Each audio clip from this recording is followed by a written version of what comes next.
Fala galera, aqui é o professor Tiago e hoje falaremos sobre conservação da quantidade de movimento. Até agora, vimos que a quantidade de movimento de um objeto é um vetor com orientação igual à da velocidade e intensidade dada por m vezes v. Quanto maior for esse valor, mais quantidade de movimento um objeto carrega, de modo que é mais complicado pará-lo. Entretanto, é possível fazer outras previsões utilizando esse valor, e elas dizem respeito ao comportamento da quantidade de movimento de um sistema. Antes de qualquer coisa, precisamos definir o que é um sistema mecanicamente isolado. Um sistema mecânico é um conjunto de objetos que podem interagir entre si. Dizemos que ele está isolado mecanicamente quando o comportamento desses objetos não é influenciado por fatores externos ao sistema. Isso significa dizer que as mudanças no movimento dos objetos decorrem unicamente da interação entre eles, e não pela aplicação de uma força externa. Em alguns casos, quando a análise do movimento se dá em um intervalo de tempo muito pequeno, insuficiente para que as forças externas possam atuar de forma considerável, podemos considerar o sistema como se estivesse isolado. Considerar o sistema isolado para fenômenos de curta duração é extremamente importante para prever as consequências da interação entre os objetos de um sistema.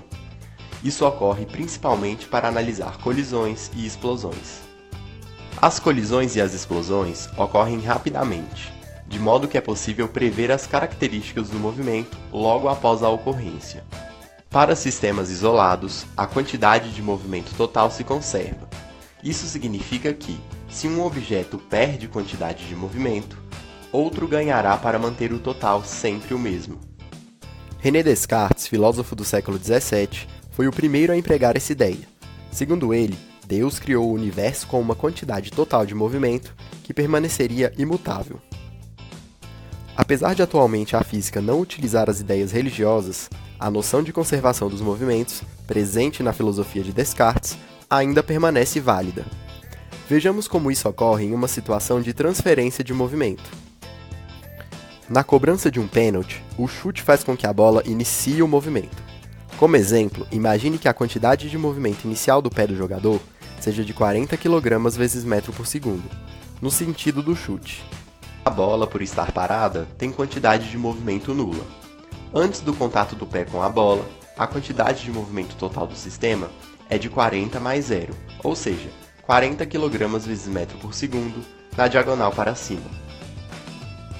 Durante o chute, uma parte do movimento do pé é transferida à bola.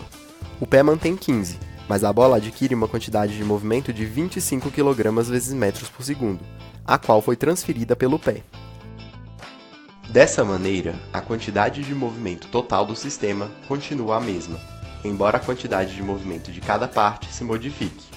Essa conservação da quantidade de movimento só ocorre porque o contato é rápido. Vejamos mais exemplos.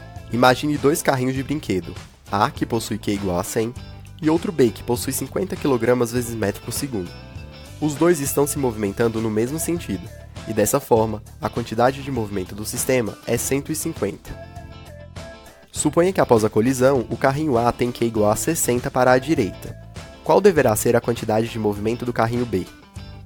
Bem, se a quantidade de movimento total do sistema deve se conservar, o carrinho B deverá ter 90 kg vezes metro por segundo de quantidade de movimento. Os dois carrinhos continuaram no mesmo sentido, então a soma entre os vetores deve dar 150. Nesse segundo caso, o carrinho A possui Q igual a 100 kg vezes metro por segundo, enquanto o B possui 20. Antes da colisão, a quantidade de movimento total deve ser 100 menos 20, que resulta em 80 kg vezes metro por segundo para a direita. Após a colisão, esse vetor deve ser o mesmo. Se o carrinho A retorna com Q igual a 10 kg vezes metro por segundo, qual deverá ser a quantidade de movimento de B? Para que haja conservação, é necessário achar um vetor que, somado vetorialmente com QA, resulte em 80 para a direita. Perceba que para que isso ocorra, QB deve ser igual a 90.